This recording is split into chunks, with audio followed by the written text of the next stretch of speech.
Yo ho! What's going on, boys? This is Grim Reaper bringing you Versus Chapter 28 review. Man, and this chapter get fire. Let's roll on quickly. Today we're going to be talking about Jachi, the presence of sorcery, the great natural enemies, and how Jachi's leading the way and showing us the true depth of what it means to be a demon lord, and what that really means for sorcery and all the other factions and natural enemies in reference to sorcery. We're going to talk about Mecha Ordinance and their positioning since the very beginning of the story, since they were the first natural enemy technically to show up aside from the demons and made a big presence. Mecha Ordinance finally culminated to a point to where we're seeing the top echelon of what they can produce. But we'll hit on that a little bit later. Then we have Nudo. Nudo's a very, very interesting character. Apparently, he has information on all the other 47 demon lords, including Royal Roach, for example. We were able to get a glimpse of exactly what's going on based on Nudo's power. So we'll talk about all of that here momentarily. Like the video, subscribe. Remember to hop on and join the Discord if you want to discuss versus One Punch Man and everything else indefinitely. Now, Jachi. One of the things that I noticed about Jachi and sorcery in general is that because we're not getting a good depiction or any depiction really of the other 47 demon lords, that Jachi is technically, as we discussed previously, the entirety of the demon's knowledge. Now, as was pointed out in this chapter, Nudo is the one who actually has all the information. He's the informant, as he calls himself, especially because he can monitor everything that's going on around the world. And it seems as if, I believe, if I remember correctly, that Nudo mentioned that Jachi wasn't the only demon lord who had been encountering the differences that had been showing up in the world since the Great Rift or the Great Change happened. Like, many different people are having many different encounters. We saw that in the first montage, whenever Zabi and Hallow, with the other gang, were going around gathering more people, more refugees in between the rift, right before the battle at the end at the Fortress for Humanity. Before that, we had seen the different biomes that the different worlds had brought forth and the interactions that were going on. Like, I believe the one time that I remember in particular, it was the neo-humans and Celestian. There were Celestian spaceships in neo-human environments. So even they've encountered, all the different factions have encountered each other, and to not a huge degree. This is also supported by the fact, or whenever we got detailed by the Celestia of what information they actually gathered, whenever they were given a general reference towards all the life forms on the planet, we saw about the Titans, we saw about the neo-humans. Like, we had gotten information confirming that Celestia had been encountering these other factions without them being on screen. So it is up in the air, and I think it's fair to say, just to go back to the beginning, that the other demon lords and sorcerer demons in general may have more information about the faction wars than we are led on to be. What we're getting could just be, and I think it's a 50-50, if not an 80-20 the other way, that what we're seeing is just the information that Jachi has, not the entirety of the information that all the demon lords has. So the dialogue kind of alluded to them working together or working for the demon lord. So I'm wondering if the demon lord has access to whatever Nudo's seeing, if he's able to somehow manipulate, or if even the power that Nudo has is granted to him by the demon lord inherently. I don't think that's the case. Something alluding to that, but because all the demons seem to be pretty different, like this whole like patched up dead body stuff from the Zanganao was different than Nudo and Jachi. Even though Nudo did have a pretty gruesome setup there, it's not the same. So I'm wondering how far along the journey of learning about the other factions is Jachi gonna be the center of? Because we are focused on humanity. That is, those are the good guys. Like, that's technically the main characters of our storyline. We've encountered the kaiju, we've encountered the lawless, we've encountered the demons of sorcery, and we've encountered the robots of Mecha Ordinance. All the factions that we've encountered on screen, main screen, have primarily been in the presence of Hallow or Zabi in some sort of sense. And the other one, the third viewpoint, has been Jachi.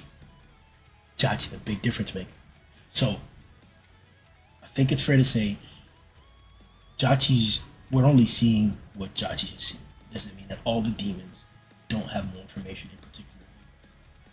I'm interested to see what Royal Roach is all about. Because I thought I saw some like caricatures or like the chess pieces that Nudo had.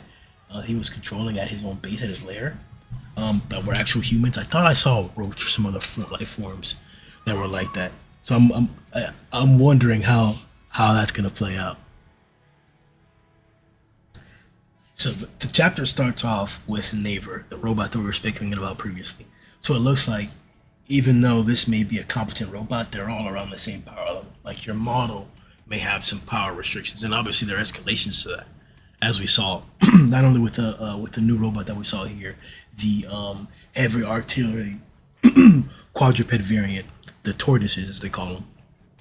Not only did we see that they could release their power level to go full extent, but we also saw these bipedal like leading bots. They could also like pull out more appendages and go into a stronger power mode, like the one that fought Kiva. So it's funny that, and I want to phrase this correctly. It's funny that every single faction so far has had a powered up mode, and I think the humans from Sorcerer are the only ones that don't have that. But because even the Titans have a powered up form as well too, right? The good guys from Titans from the Titan Crown. I'm not sure about the Paleo and the Neo Humans. I'm not sure about them. Then we have Parasitica hasn't really, but it's not the same. That's their inherent power. It's not the same. So yeah, maybe not every faction does have a powered up state. Celestia does for sure. The Keiju doesn't necessarily have one, but we haven't seen it. Indignia doesn't have that, but we haven't necessarily seen it. The Cursed Lands, kind of, but it's not. It's not really like a powered up state. It's just dependent on what you manage to absorb. The quality of the soul, the quantity of souls, actually. Yeah, the forest, not the same. Yeah. I wanted to draw a parallel between the Naver, that variant of the bot, and what we should be expecting from the new one that showed up. But the biggest correlation, or I guess the best thing to point out about Mecha Ordinance is, as Nudo said, the speed of their learning and integration, and the variety of what they're doing. Like it's not like it's not like Lawless. I don't want to downplay the Lawless. This is difficult because everybody does everything well, and when we're comparing similar factors, which is the ability to learn, and that's a principal factor. Every faction has the ability to learn, and that's on a meter. That's one of the things that determines how good the faction is. Like how well and how quickly are you able to learn and to integrate what you learned. This is unprecedented. The speed at which they're able to gather information is unprecedented, as Nudo pointed out. But I saw a Reddit post where somebody was talking about, hey, the Mecha Ordinance has been aware of that Keiju versus Celestia mothership explosion. Like we saw, they were able to calculate and responded to that level of power level. Jachi, as far as we can tell, hasn't displayed that. Like he hasn't, and I'm kind of wondering now.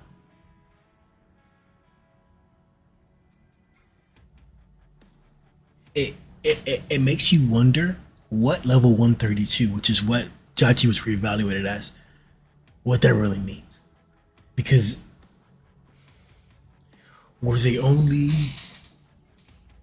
categorizations to like the enemies? Like maybe it's that the explosion that we saw with the Keiju and the Celestia ship that Mecha Ordinance registered, maybe that was just an event. They didn't attribute it to like an actual like being or enemy outputting that.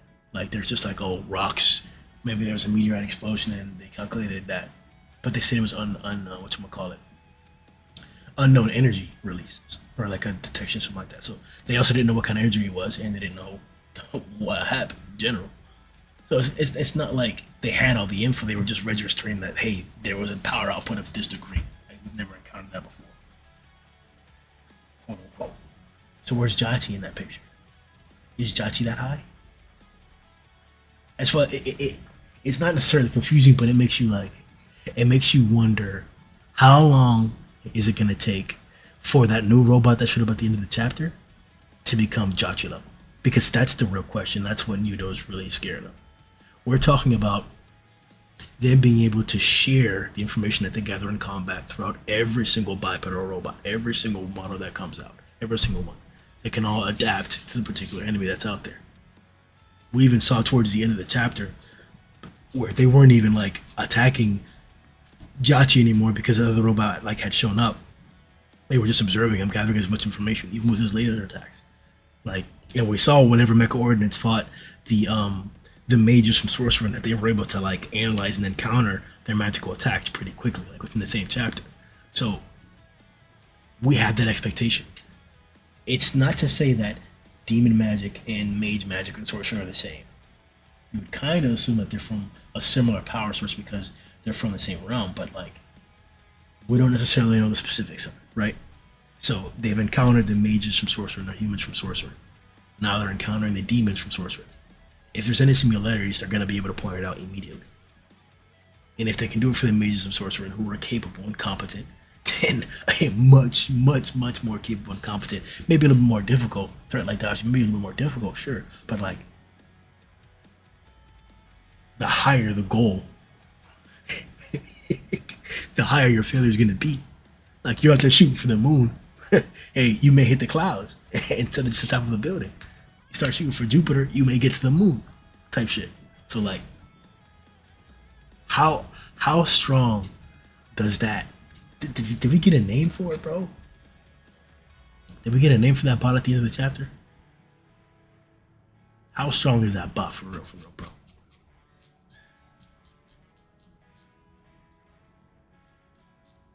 No, they didn't name it. No, ain't no special name.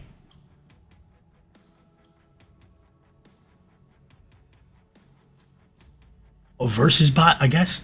Whatever you want to call him. But it didn't matter. It doesn't matter. Like the question is, how long, how far, how much do you have to send after Jachi to get to his level? Like we're basically talking about the Goro type factor put throughout an entire faction. Like how many of these bots have to get destroyed? How powerful do they have to be? And remember, we still have Jachi's secondary power level. Does he have the code on? Yeah, he's got the code on. So this is eating half of his power. He got rated level 132 with his power being consumed, powered down a bit. And that's not even like full power either. He takes the cape off and then he goes normal, bit. That's when he's free. And then he could power up even after that into a combat mode. So there's 3 different power levels potentially that Jachi can display, and they're only reading what he's out here doing just walking up. So that may be the saving grace of Sorcerer. That Jachi isn't necessarily revealing or displaying his actual power level. So if you've never seen it, you can't capture it. Kind of like in Bleach, where they weren't necessarily able to copy certain people's bankais, and that's because they had never seen it or grasped the full power of it. So maybe that's going to be the factor here. That's what the saving grace. Because if not, we're talking about every other faction will have to encounter a Jachi level robot. That's what that means. This becomes a clone of the strongest thing they face, or the strongest thing that they're able to integrate against and successfully overcome.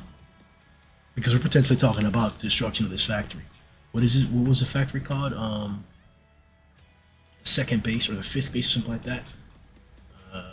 Mecha Ordinance area, Robot Factory number 5. So they're assuming that there's at least 4 other factories.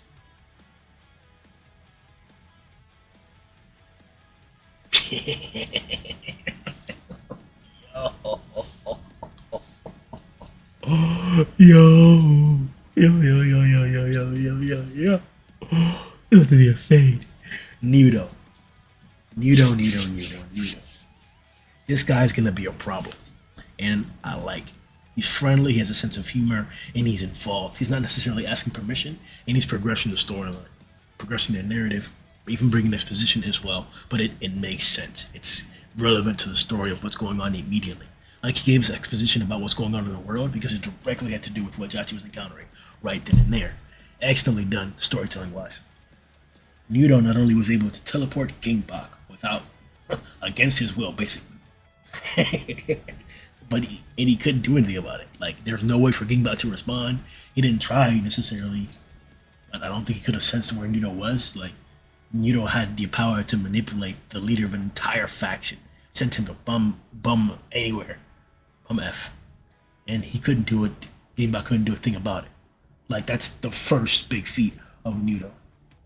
Secondly, we saw his lair where he has a bunch of like I think there's a hero there too as well too, but he has some beef with other demon lords. What does this mean?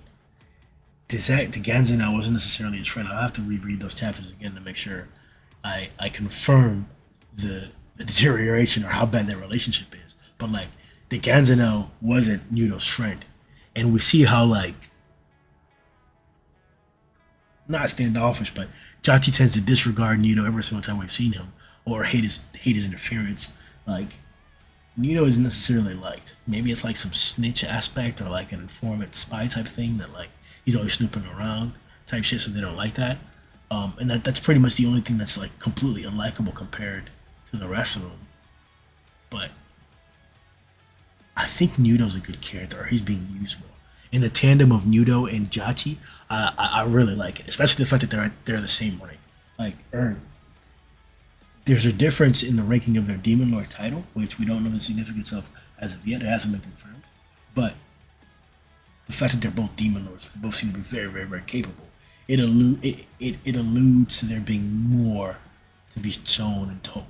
So, am I to assume that Nudo is stronger than or as strong as Jachi? The way Jachi talks, that's not the case. Nudo isn't necessarily scared of Jachi, and he's kind of helping him out, but that's his job. That seems to be his job according to what Jachi's saying, so that's why I'm like, how do we expect betrayal amongst the Demon Lords? That's the other thing as well, too. Like, faction wars don't necessarily have to be beneficial to each other. Like, who was the one girl, I forgot her name. She was the one that was giving us hints and information about the lawless, and she was from the lawless land. She wasn't necessarily a human, but like, you know what I'm saying. Like, that's not a good example of like betrayal. What's another good example of betrayal? Heidi from the Paleo, but like she isn't. That's not real betrayal. She's like double crossing the humans. So like it's even different than that. I don't know. I don't think Nudo versus Jachi's ever going to be a thing, especially because of how helpful he tends to be. But I don't know what happens to Nudo next. And I don't necessarily want him out of the story, but like he's powerful. And I'm wondering who he's going to encounter. Is he gonna like maybe that's the whole portion there. We should do a whole video about like what's gonna happen next based on the current interactions. It's unpredictable. Like now we got a guy named Royal Roach who's fighting another advent of mecha bots. What does that mean and what is that about? Like and they came to him.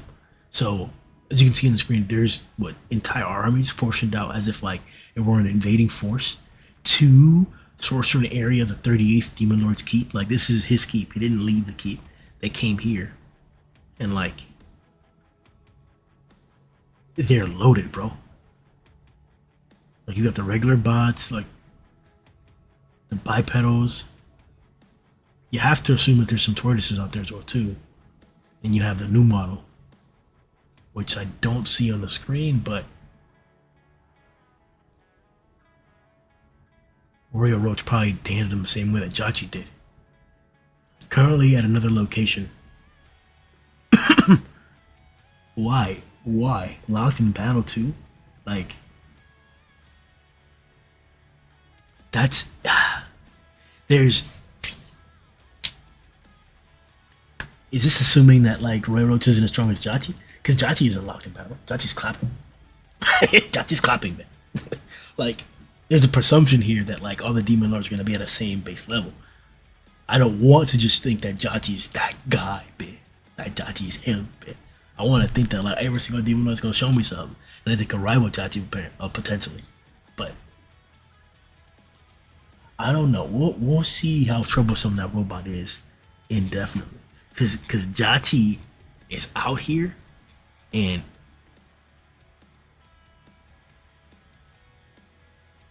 let me just make this prediction.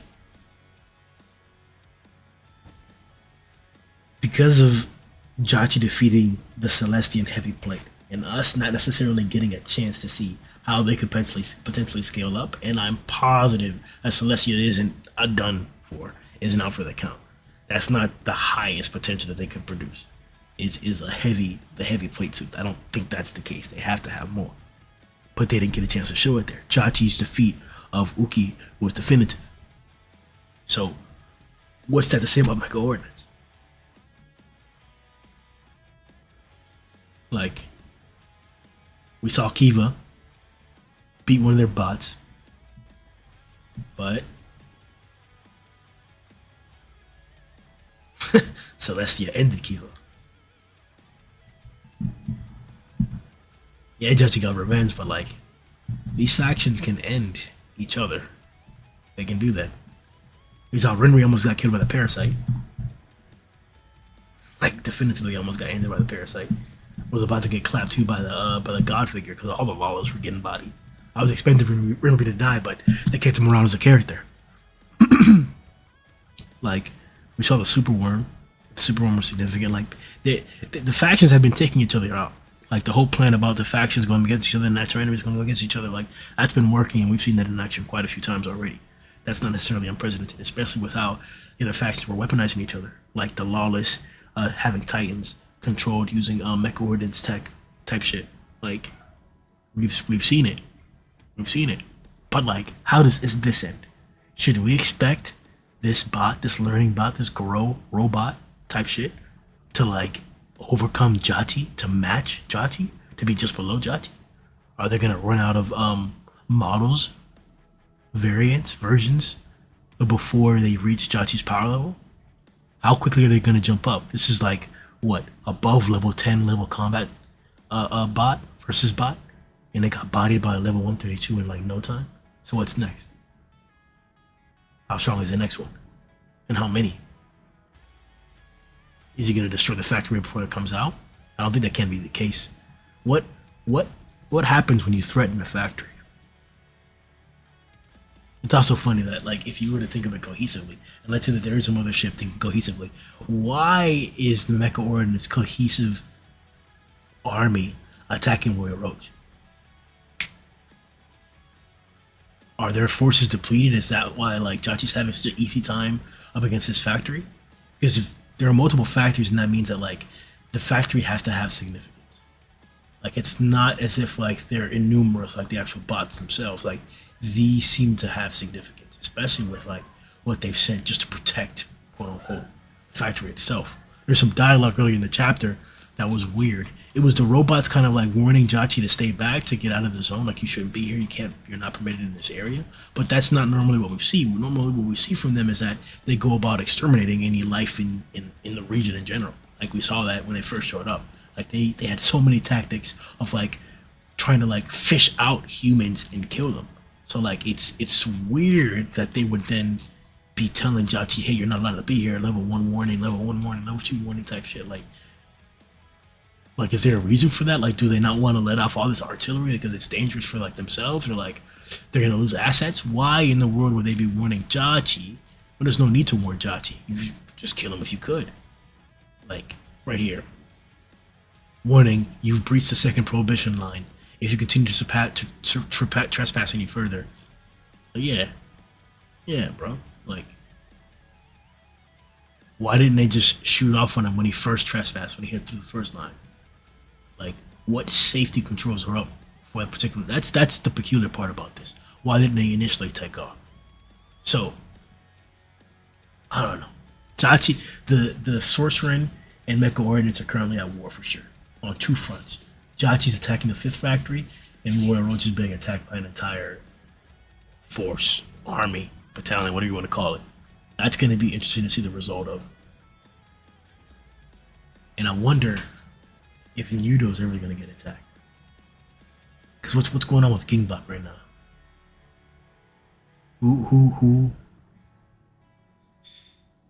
Gingbok's second in command, he had some powers as well too.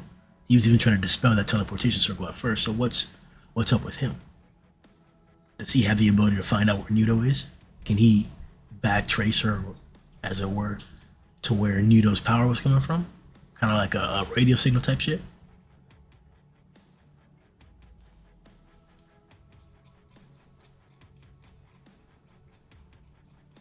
I don't know. This was a good chapter.